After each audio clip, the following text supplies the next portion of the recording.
This is my second video in my Attack on Titan arc analysis series, and in this video I'll be continuing from where I left off, as we continue the story 2 years after the events of the fall of Shiganshina. During the second arc of Attack on Titan, we see Eren follow through with his desire to gain more strength, so that he may work towards his goal that he establishes in the first arc, which is to destroy every last Titan. During this second arc, we are introduced to a whole new cast of characters, who are dubbed as the 104th Training Corp. We meet characters like Reiner, Jean, Sasha, and many more. And in this video, my aim is to cover how these characters are introduced into the story, and the impact that they immediately leave on us after their introduction, and how all of these characters differ in terms of personality and motive, but yet work together to fight against a common cause. So without further delay, let's dive into the 104th Training Corp arc.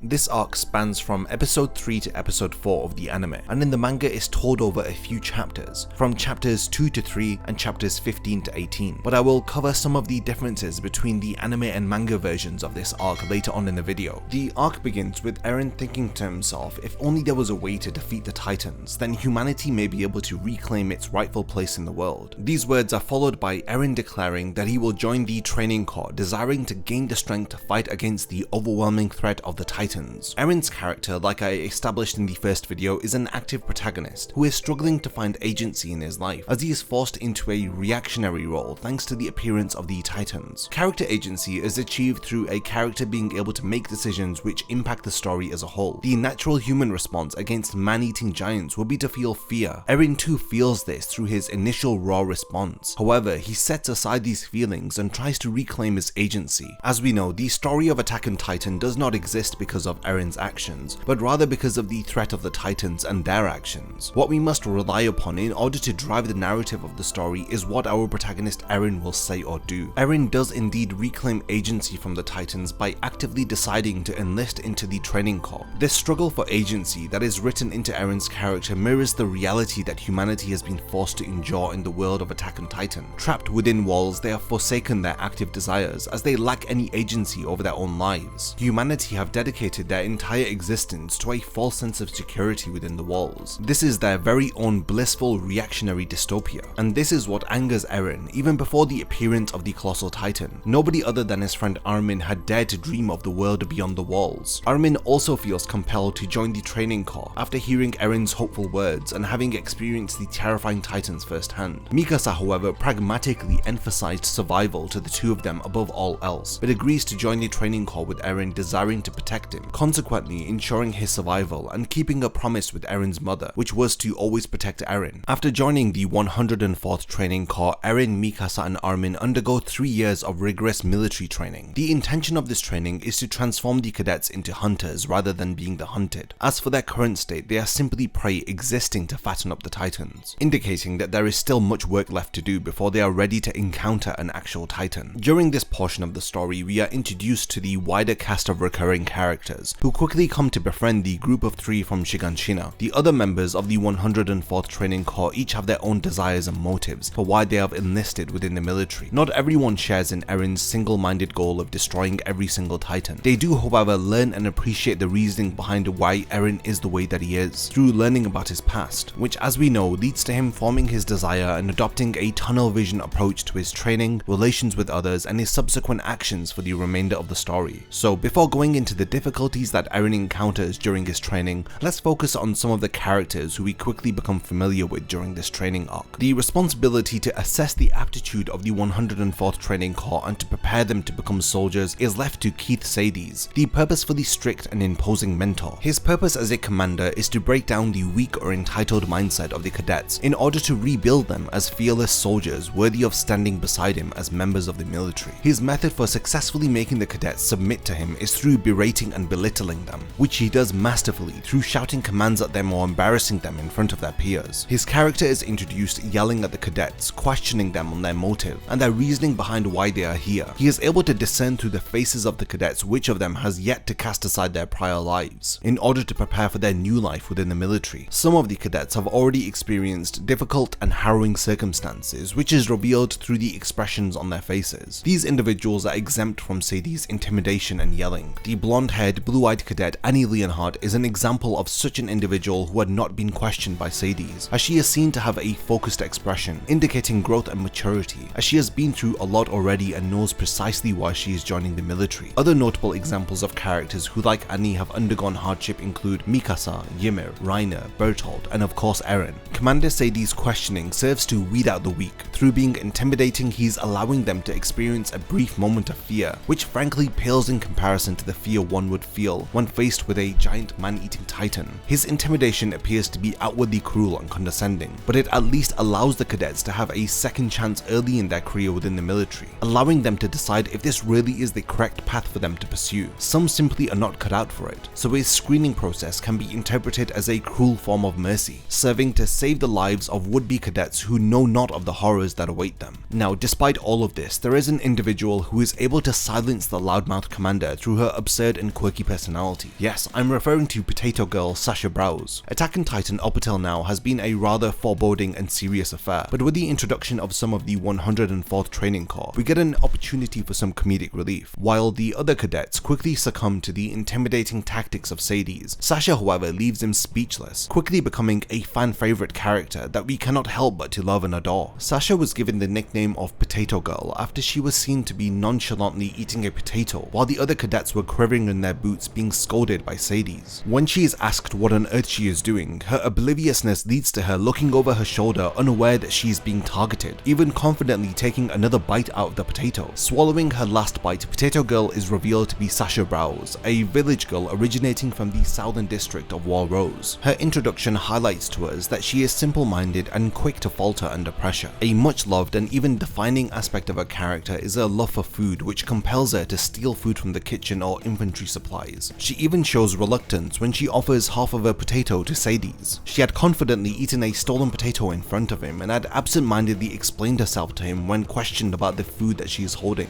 The introduction of her character is a thing of beauty and one that certainly left an impression upon the fandom, fearlessly admitting that she stole a potato to the same commander who was making others practically wet themselves. This at the very least demonstrates her courageousness, albeit it is difficult to come to this conclusion because of her unconventional behavior. Sasha, of course, was punished for stealing food and opportunistically eating a potato while it was warm during the introduction of the 104th Training Corp. To describe Sasha's behavior as oblivious is an understatement, as she mocks Sadie, who questions why she had eaten the potato, not realizing that he is referring to the fact that it was stolen. Visibly, she appears to be confused, and she ends up sealing her fate by asking if he wants to know why people eat potatoes. Her brave sacrifice gave us one of our first bellyful laughs within the series, proving that Isayama can effectively write awkward comedy, establishing the range and scope of his ability as a writer. Sasha is one of several cadets that we familiarize ourselves with after their respective introductions within this training arc. She is among the 10 best ranking cadets to graduate within a year. Throughout the story, we follow the 104th Training Corp closely, in particular the 10 best graduates, as we in a way grow up with this cast of characters and become rather attached to them. So it is important that I briefly cover the personalities and motives of the prominent cadets who work alongside Eren and the others. By doing this, we can appreciate the scope of their involvement and the lasting impact of their actions to the larger story being told. Let's begin with Jean Christine, who is lovingly referred to as Horseface by Eren. During the cadet's military induction, he reveals that he wants to enlist within the military police so that he may live within the safety and comfort of the inner walls, a desire that our protagonist Eren frowns upon and deems to be cowardly. In order to join the military police, one must rank within the top 10 graduates of that respective year. He must prove his worth by demonstrating what sets him apart from his peers so that he may fulfill his goal. As a character, Jean is not afraid to speak his mind. This results in him often coming across as being very blunt or harsh to others. From his desire alone, you can tell that he is risk averse and more pragmatic than Eren, who he is often compared to, as they both have a very similar ferocious look in their eyes. Jean is a realist. He doesn't ignore the fact that humanity is greatly disadvantaged against the Titans. His beliefs result in him being easily angered by idealists like Eren, who continue to resist and fight against an enemy who in his eyes is far too overwhelming to overcome. Despite initially coming across as rather self-centered, Jean does care a great deal about his comrades, which redeems his character in many aspects where he may falter, as he often comes across as being argumentative and prone to conflict due to his tendency to speak his mind, especially in situations where it may be best to exercise some self-restraint. His first first notable appearance occurs within this arc, when he comments on Eren describing the appearances of the colossal and armored titan to the other curious cadets who have yet to encounter them. When Eren tries to conceal his fear of ordinary titans by reassuring himself and downplaying their threat, he tells the others that once he knows how to use the vertical maneuvering gear, he will be able to enlist within the Survey Corps and kill every last titan. Jean, who is listening from afar, is the only one to challenge Eren, as he deems his way of thinking to be reckless. Jean describes himself as somebody who says it as it is and does not wear a brave face for the sake of it, indirectly mocking Eren for speaking bravely while in fact it is obvious that he is terrified. The two of them call a truce to their argument when they realize that they may have spoken out of line with each other. Jean, however, goes on to hold a grudge against Eren when Mikasa ignores him after he takes a liking to her and compliments her hair, only for Eren to advise her to cut it after Jean had complimented her. Eren suggests this because it's a safety hazard, as her hair could come in her way while she is using the maneuvering gear. To be brushed off by Mikasa and then to have her agree with Eren's suggestion to cut her hair after he had just complimented it sums up the hilariously unfortunate introduction of Jean's character perfectly. Prior to being ranked within the top 10 cadets of his year, he is described by Sadie's as demonstrating high-level ability with operating maneuvering gear, but his hot-headed nature leads to him coming into conflict with others. Moving on from Jean, the enthusiastic Connie Springer is brought to our attention when he incorrectly salutes Commander Sadie's with his left hand instead of his right. After a rather clumsy introduction, he is eager to prove his worth and remains optimistic despite not really being as remarkable as his contemporaries. However, his level of talent and skill is enough for Connie to also rank within the top 10 cadets of the 104th Training Corp, as he is given the 8th position. Sadie's describes the short hazel-eyed Connie as being able to effectively execute sharp turns using his maneuvering gear, but he can still be somewhat dense or dim-witted in other aspects. Connie, like Jean, initially desires to join the military police, but we see how their characters are affected when they come to experience firsthand how fleeting the concept of safety is within the walls. Though her slashes are flawless, she's a lone wolf that has difficulty working with others. This is the impression that Commander Sadie's has of the apathetic Annie Leonhardt after 2 years of training her. Adhering to this description of a character, she prefers to work alone and has no desire to do more than what is required of her. We are properly introduced to her while the cadets are practicing hand-to-hand combat. She appears to be avoiding practicing while also effectively evading the attention of the instructors so as to not get caught slacking off. Reiner taunts her to put in some effort for once, which angers her. Eren notes he had always thought that Annie looked scary, but it was nothing compared to her reacting to Reiner's taunting. An angered Annie now finds herself sparring against Eren, who apprehensively questions if she knows what she is doing.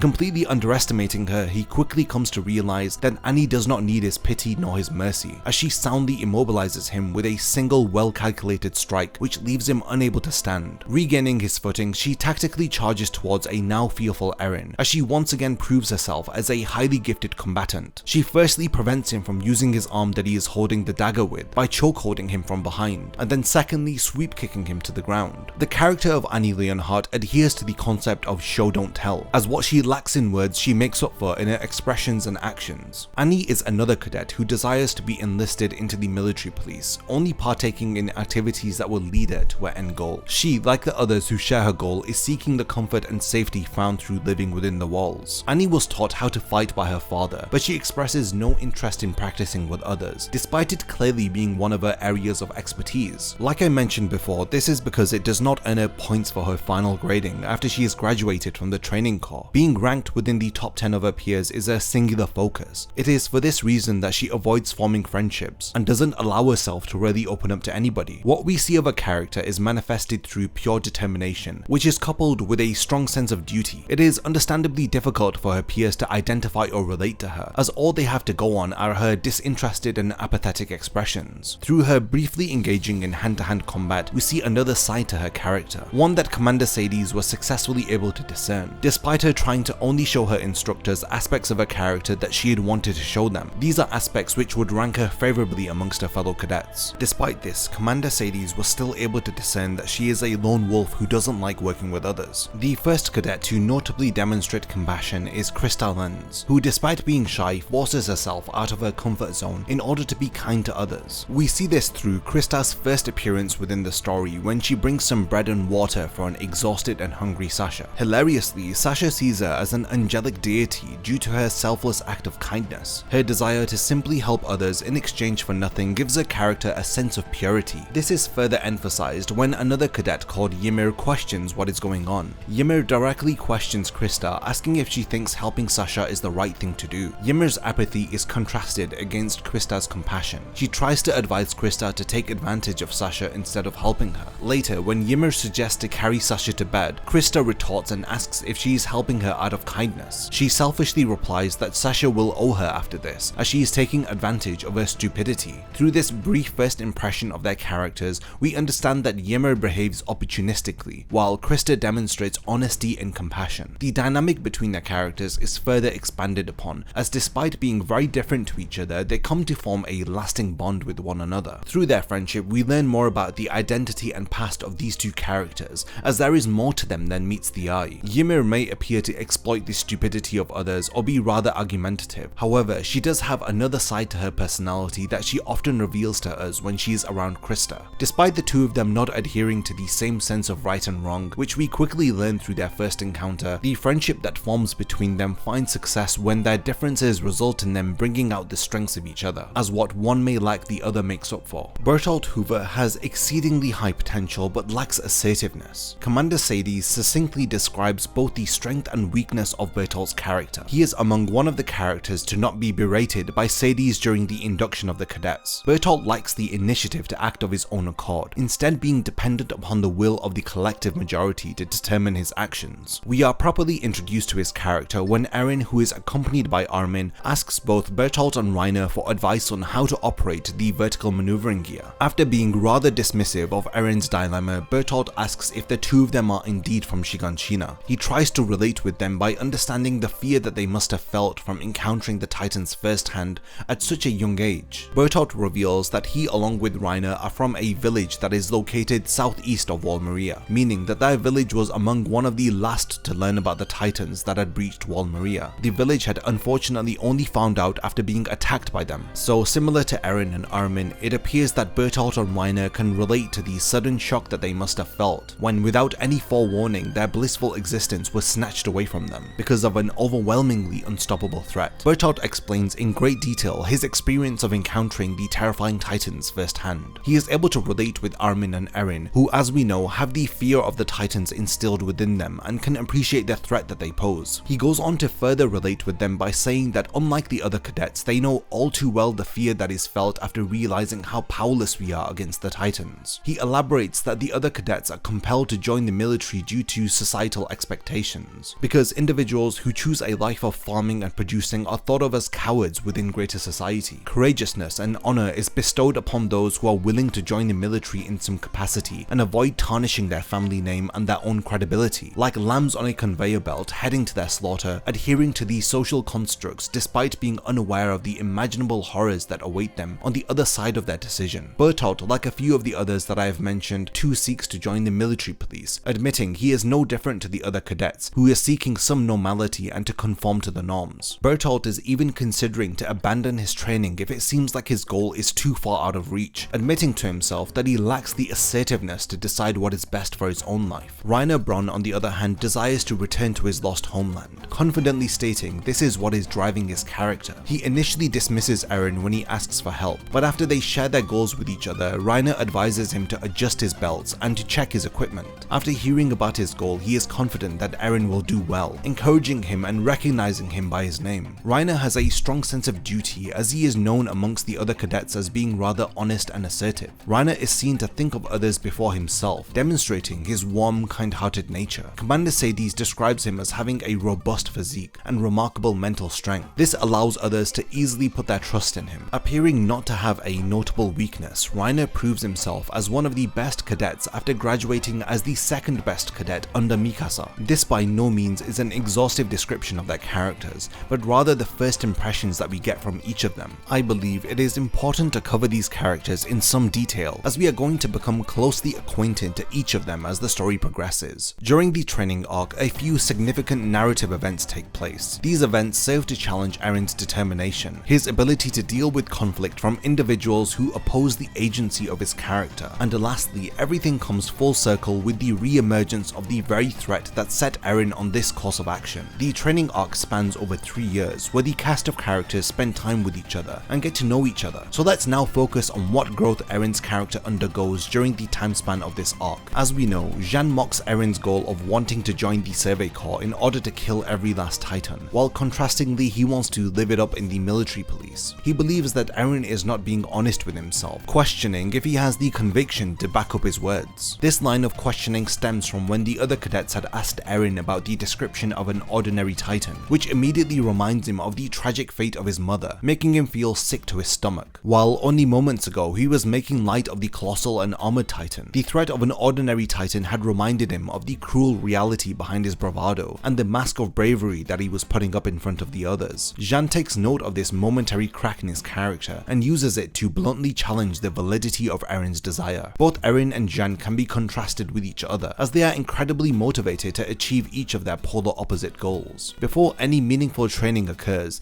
the legitimacy of Eren's agency is called into question. This is the reason why it impacts Eren significantly when he later struggles to pass the stability test with the vertical maneuvering gear. Everything that Eren has affirmed to do up until this point will be rendered meaningless unless he figures out how to pass this stability test. Despite making the proactive decision to join the Training Corps, his inability to effectively use the vertical maneuvering gear may result in him being unable to progress further with his training, as effectively using the vertical maneuvering gear is a key requirement for humanity's fight against the Titans. If he is unable to master control over this equipment, then he is unfit to continue his desired course of action. The story once again throws a wrench in the works. Most active protagonists never really encounter an obstacle that threatens the existence of their agency. Even if they do, the active protagonist finds a way to overcome the challenge presented to them through the aid of a convenient plot device. So how is it that Eren overcomes this obstacle and sets himself apart from other protagonists? The stability test is described as being the most basic of tests. It indicates how adept an individual is at using maneuvering gear. Sadie's bluntly states that those who are unable to successfully complete this test have no place being here. Of course, Mikasa passes with ease, as she demonstrates that she instinctively knows how and what to do. Her successful attempt looks effortless. Eren, however, struggles with this test and apparently lacks aptitude according to the instructors. Despite him possessing more than enough will, there is nothing that he can do if he lacks the skill required to operate the equipment effectively. He finds it incredibly difficult to remain upright. He immediately loses his balance and is spun upside down, becoming a laughingstock amongst his peers. So much for his desire to destroy all of the Titans. Being unable to maintain his balance really affects him. He finds it hard to accept. I wouldn't be surprised if Eren had thought to himself that he would progress from one step to the next without much difficulty. After all, he has the very talented and intelligent duo of Mikasa and Armin by his side, who are both able to easily pass. Because they are his friends, he rightfully considers himself to be their equals, but this coupled with Jan questioning his agency earlier must really weigh heavy on Eren's mind. After repeatedly failing, he resorts to asking Armin and Mikasa for advice, but even after their tutoring, he is still unable to maintain his balance. Later that evening, the other cadets mock him for his bold statements the day prior. While Eren hopelessly looks on in utter shock and disbelief, we realize that his situation is cutthroat, as he only has another day to get the hang of it before he will be dropped from the Training Corps. He refers to his own efforts as pathetic, doubting if he will be able to rid the world of the Titans. Before he can finish his sentence, he is interrupted by Mikasa, who surprisingly advises him to give up on his desire. She makes no effort to encourage him, as she can see the writing on the wall. She tells him that he should abandon his aim to be a soldier. She believes that throwing away your life isn't the best way to fight. Being the realist, she grounds Eren's idealistic outlook of life. But how can he stand by and accept his limitations and give in to the circumstances, knowing full well what he knows and having seen what he has seen? The memory of his mother dying before his eyes fuels his desire to fight back, but Mikasa rightfully points out that it isn't Eren who gets to decide if he can become a soldier or not. Yes, his resolution to defeat the Titans is admirable, but it is irrelevant to the situation at hand. Fanciful words of determination are not enough to challenge the enemy. They need to utilize an effective power to counterattack. Unfortunately for Eren, it requires control of the vertical maneuvering gear. As bleak as his prospects look, he spends the evening asking the other cadets for advice on how to control his posture. However, he has no luck, as they remind him that he himself stated the day before that the powerless should just leave. The irony of having his own words thrown back at him further adds salt to his wounds. He does, however, regain some hope after he speaks to Bertolt and Reiner and is reassured by Reiner. The following morning, Eren has his final opportunity to prove himself. Despite his prior shortcomings, he is determined to succeed. He abandons reason and logic and gives it his all. Against all odds, through sheer will and determination alone, he utilizes the most effective weapon in his arsenal, which is best described as unparalleled guts and determination. He manages to balance momentarily until once again he is flipped upside down. With tears in his eyes, Eren is distraught at the prospect of having to leave. That is until Sadie suggests to swap out the belt that Eren has been using. By using another cadet's belt, Eren is easily able to maintain his balance, meaning that the belt he had been using was defective this entire time. What is truly remarkable is that he was able to momentarily maintain his balance using this defective belt. This feat impresses his peers, who now have a newfound respect for Eren. After this determination, Instructor Sadie declares that he has been given the green light to continue with his training. He proves everybody who doubted him wrong, most notably Mikasa, as he affirms to himself that he can fight against the Titans now, and he no longer has to depend upon Mikasa. Armin correctly deduces that Eren's eyes are now expressing that he has proven them all wrong. On the other hand, Mikasa incorrectly assumes that Eren is instead happy he is not going to be separated from her. Her delusional thinking certainly does add some comedic relief to this joyous occasion. Sadie remarks to himself that Grisha Yeager's son has finally become a soldier. Through the short time that they have known each other, Eren finds himself in conflict with Jean, in particular with the beliefs that he has adopted at this point in the story. Jean is a grounded realist who accepts the fact that humanity will be eradicated by the Titans one day. This fact about his character is emphasized in the manga, but unfortunately isn't given the same level of attention within the anime. His desire to enlist into the military police can be interpreted as him wanting to live the rest of his life in comfort until humanity meets its inevitable demise. He is also jealous of Eren's bond that he shares with Mikasa, which further solidifies the rivalry that exists between them. He dislikes that the girl that he has developed feelings for is giving her time to somebody who may lead her to an early grave. His unwillingness to entertain the thought of fighting back against the Titans infuriates Eren. In the manga, Jean criticizes Eren heavily, in particular how he is responsible for the fate of his friends if they choose to follow him. Sadly, the deeper nuance between their rivalry is missing from the anime, as the manga does a much better job of establishing Jean's motives and the reasoning behind his beliefs. Jean thinks that he will find comfort within the interior walls, but Eren reminds him that the town they are in right now was too a part of the interior until the Titans had breached Wall Maria. Like I mentioned, the manga does a much better job of establishing Jean as the realist. He counters each of Eren's points with a valid argument of his own, instead of being portrayed as quietly being antagonized by Eren like in the anime adaptation. This is what I love, studying the deeper meaning and nuance behind why characters behave the way that they do, as it allows us to understand the reasoning behind their goals or desires. Through the manga, Isayama firmly establishes why Jean has adopted his beliefs through questioning the government's efforts to reclaim Wall Maria 4 years ago. We know through this effort, most of the people sent to fight against the Titans ended up being killed by them. He clearly says that everybody is afraid to admit that humanity doesn't stand a chance against the Titans. Eren cannot get behind Jean's defeated approach. He would rather have hope than to give up. Jean is adamant to make it into the interior by joining the military police. He fights back against every point that Eren makes, even taunting him to continue in his suicidal approach to join the Survey Corps. The speech that Eren makes in the 4th episode is triggered by the words of Thomas Wanga, who was given some lines from Jean from the 3rd chapter of the manga, which, like I said, unfortunately robbed Jean of his characterization and nuance.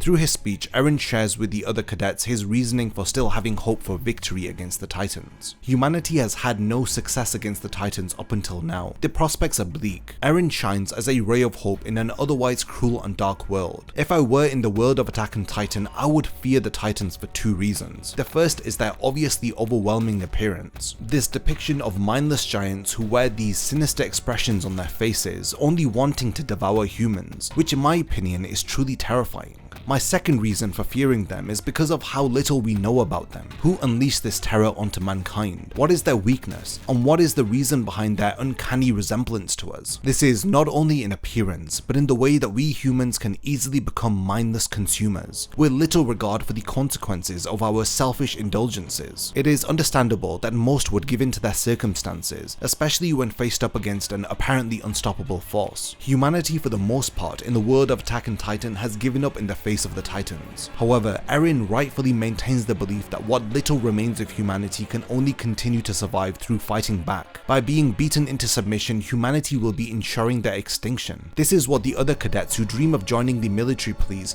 or avoiding the Titans entirely fail to realize. They are blinded by fear and reminded of the hopelessness of their situation by recounting the past failures from humanity's various attempts at fighting back. Eren remains hopeful through believing that the sacrifices from the past have provided humanity with invaluable information for their fight against the Titans. Giving up would mean invalidating the efforts of those who had given their lives for the hope of a better future. In the anime, Eren states here that his dream is to exterminate every last Titan in order to escape the walls, while in the manga he elaborates and adds to this by saying he too dreams to explore the outside world, a dream that he shares with his friend Armin. After Eren's inspirational words, a few of the cadets have decided to follow his decision to enlist into the Survey Corps. Eren is surprised as most of them are among the 10 best cadets, who of course can join the military police. The 4th episode of Attack on Titan concludes with the unexpected return of the Colossal Titan, the very Titan who instigated the fall of Shiganshina, which led to the eventual breach of Wall Maria. While Eren recalls the events from 5 years ago, he thinks about how better equipped humanity is in order to counterattack the enemy. His fighting words are immediately put to the test when the Colossal Titan returns. This unexpected event gives Eren the opportunity to redeem himself for being powerless against the Titans all those years ago. He has the chance to right his wrong, as when the cadets are blown off of the wall by the Titan's steam, he orders them all to activate their maneuvering gear. In this moment of chaos, he shows concern for his comrades, even noticing an unconscious Samuel who is fortunately saved from plummeting to his death by Sasha. When he notices that the Colossal Titan has breached the wall for the Trost district, he remembers his desire and all of the fighting talk that he had encouraged so many of his peers with during his training.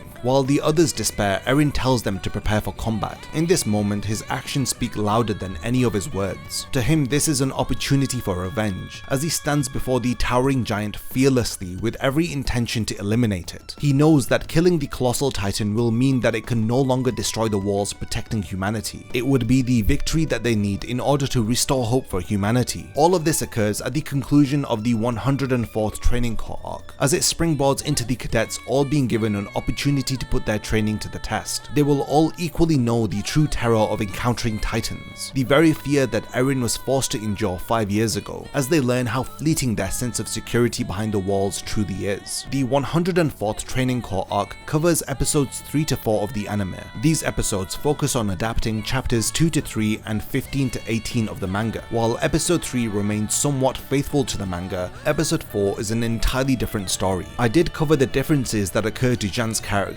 during this episode, but there are some minor changes made to Annie's character also. In episode 4, during a hand-to-hand combat with Eren, which is adapted from chapter 17, she pins him to the ground and reveals that Eren had reminded her of her father. Similarly to Eren, her father had always been getting carried away with idealistic thoughts that were detached from reality. She was forced to learn how to fight as a child, which makes her resent the thought of fighting on the front lines as a soldier. Her reasoning for joining the military police is well established here, as she refuses to be an obedient soldier fighting for a world she deems to be pathetic. Sadly, this character writing is missing from the 4th episode. Another change is made during episode 4 while Eren, Armin and Mikasa are speaking to Hannes. He tells Eren about how his father Grisha had helped to develop an antidote for a disease that had affected his town. A scene that occurs in the 3rd chapter is omitted from the anime, when Hannes asks about the whereabouts of Grisha, stating that Eren's memory is the only thing that they have to go on. He asks Eren if he recalls anything about the whereabouts of his father, but he suddenly has a headache. Through a brief flashback, we see Grisha holding a syringe trying to inject a distraught and tearful Eren. Eren wakes up as we learn that he had passed out after recalling this traumatic incident. Now, there are several changes made to the anime in the form of omissions and additions. A few of these changes notably affect the characterization of some of the cast members, and in my opinion robs their interactions from some much needed nuance. With these changes aside, I'm going to conclude my analysis of the 2nd arc of Attack on Titan, with the next video focusing on the Battle for Trost, as we begin to understand how the events that unfold within the 3rd arc of Attack on Titan impact the future of humanity and how Eren's role within the story changes after the 3rd arc. So definitely stick around by subscribing and turning on the bell notifications so you don't miss the 3rd video in my Attack on Titan arc analysis series.